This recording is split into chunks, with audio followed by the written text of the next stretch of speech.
Hi, welcome to easy recipes. இன்னைக்கு நம்ம cauliflower 65 எப்படி பண்ணுறது பார்க்கலாம். சேனல் சப்ஸ்கிரைப் பண்ணாதவங்க சப்ஸ்கிரைப் பண்ணுங்க. அப்படியே பக்கத்தில் இருக்க பெல் ஐக்கானை கிளிக் பண்ணுங்க. வாங்க எப்படி செய்கிறது பார்க்கலாம். ஃபஸ்ட்டு காலிஃப்ளவரை வேக வச்சிடணும். நான் இன்னைக்கு ஒரு காலிஃப்ளவர் பூ எடுத்திருக்கேன், அதை க்ளீன் பண்ணி வச்சுருக்கேன். இப்போ அதை வேக வச்சிடலாம். ஸ்டவ்வில் ஒரு கடாயில் கொஞ்சமாக தண்ணி ஊற்றிக்கோங்க.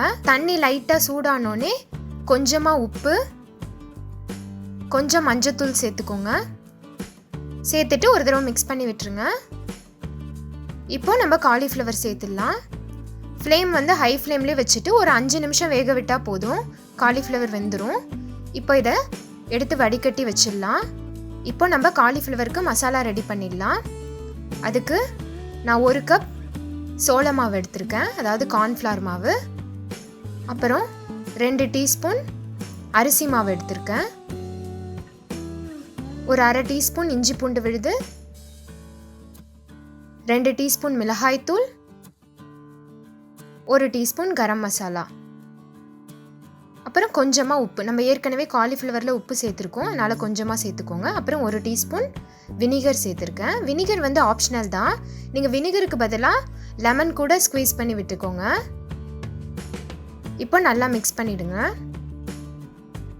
இப்போ கொஞ்சமாக தண்ணி விட்டு நல்லா திக்காக பேஸ்ட் மாதிரி கொண்டு வந்துடலாம்.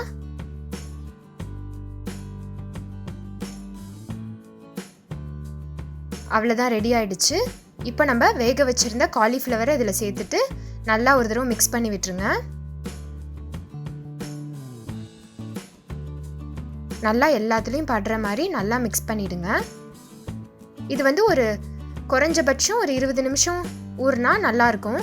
இப்போ 20 நிமிஷம் ஆயிடுச்சு, நம்ம ஃப்ரை பண்ணிடலாம். ஸ்டவ்வில் ஒரு பேன் வச்சுட்டு எண்ணெய் சூடு பண்ணிக்கோங்க. எண்ணெய் சூடாயிடுச்சு. இப்போ நம்ம காலிஃப்ளவரை சேர்த்துடலாம்.